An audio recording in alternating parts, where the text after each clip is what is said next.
नमस्ते बच्चों, आज हम लोग चैप्टर 2 का मम प्रियः विद्यालयः का व्याकरण पढ़ेंगे। व्याकरण से पहले आपको याद होगा बुक में जितने सारे सर्वनाम शब्द आपका दिया गया था तो मैंने लर्न करने के लिए कहा था, तो उसी के ऊपर ही ये आधारित है ये अभ्यास पूरा। हाँ, तो देखिए क्या है, इंस्ट्रक्शन पढ़ते हैं। ध्यानेन पश्यन्तु पठन्तु अवगच्छन्तु लिखन्तु च। ध्यान से देखें, पढ़ें, समझें और लिखें। ये किस लिए बोला गया है? क्योंकि आपको पहले ही सर्वनाम दिया गया है लर्न करने के लिए, याद करने के लिए। तो उसको पढ़ने के बाद, लर्न करने के बाद आपको ये जो रिक्त स्थान है वहाँ पूर्ति करना है। और यहाँ आपको जस्ट प्रैक्टिस के लिए दिया गया है सह लिखना है। मतलब आप लिखते लिखते बोलोगे और बोल बोल कर और ज़्यादा अच्छे से प्रैक्टिस हो जाएगा, इसीलिए ये बोला गया है ध्यान से देखें, पढ़ें, समझें और लिखें। तो एक वचनम, द्विवचनम, बहुवचनम, यहाँ 3 वचन है। आप तो जानते हो सभी का 3 वचन होते हैं जितने सारे शब्द संस्कृत में।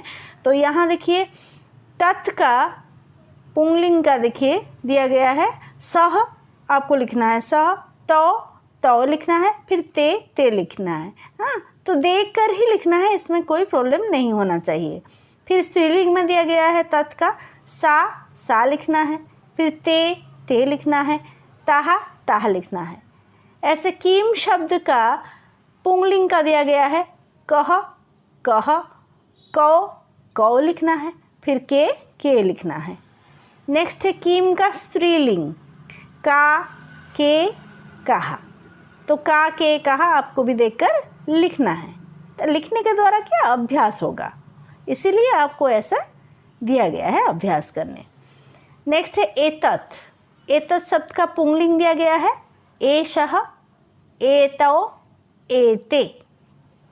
फिर एतत् शब्द का स्त्रीलिंग दिया गया है एषा, एते, एताः।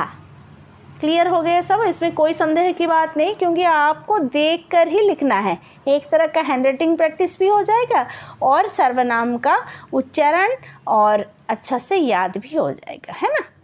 तो नंबर 2 करते हैं। नंबर 2 में आपको सोच कर करना पड़ेगा। वहाँ सोच का कोई बात ही नहीं था, यहाँ लेकिन सोच का बात है।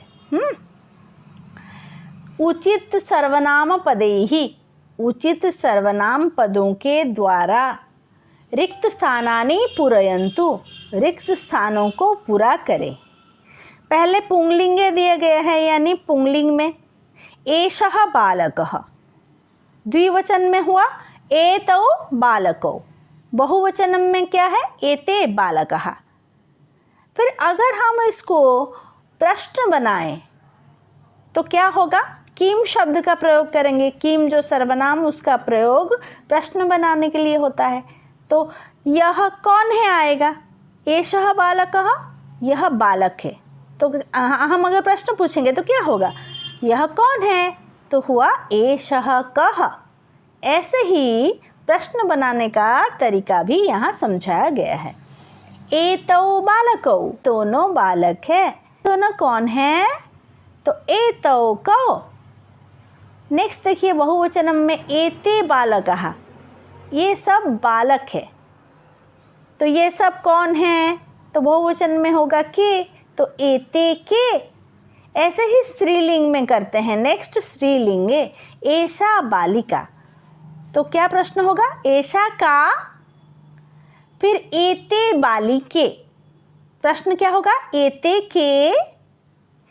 नेक्स्ट बहुवचनम में एताः बालिकाः, एताः बालिकाः, तो क्या होगा प्रश्न, एताः काः। फिर नपुंसकलिंग आ जाइए।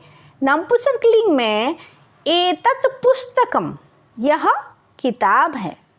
तो यह क्या है, एतत् किम, एते। नेक्स्ट द्विवचन में हम बोल रहे हैं, द्विवचन में देखिए एते पुस्तके, 2 किताबें हैं। तो यह कितने किताबें हैं, तो क्या होगा ये एते के, ऐसे बहुवचन में एतानी पुस्तकानि, सब किताबें हैं। तो एतानी कानी, ये सब क्या है? ये सब क्या है? फिर पुंगलिंग में दिया गया है पुंगलिंगे, सह छात्रः, द्विवचन में डैश है, रिक्त स्थान है, तो तौ छात्रौ, बहुवचन में जो रिक्त स्थान है ते छात्राः। फिर स्त्रीलिंग में देखेंगे सा छात्रा, द्विवचन में क्या होगा? ते छात्रे, और बहुवचन में ताः छात्राः। नपुंसकलिंगे देखेंगे, नपुंसकलिंग में तत्फलम, द्विवचन में क्या होगा? ते फले, और बहुवचन में क्या होगा? तानी फलानी। और किसी भी प्रकार के किसी का संदेह है तो मुझे कमेंट बॉक्स में ज़रूर लिखकर बताना। उम्मीद है आप लोग को समझ में आ गया है। आप लोग ठीक से प्रैक्टिस कर लीजिएगा। ओके स्टूडेंट्स, नमस्ते।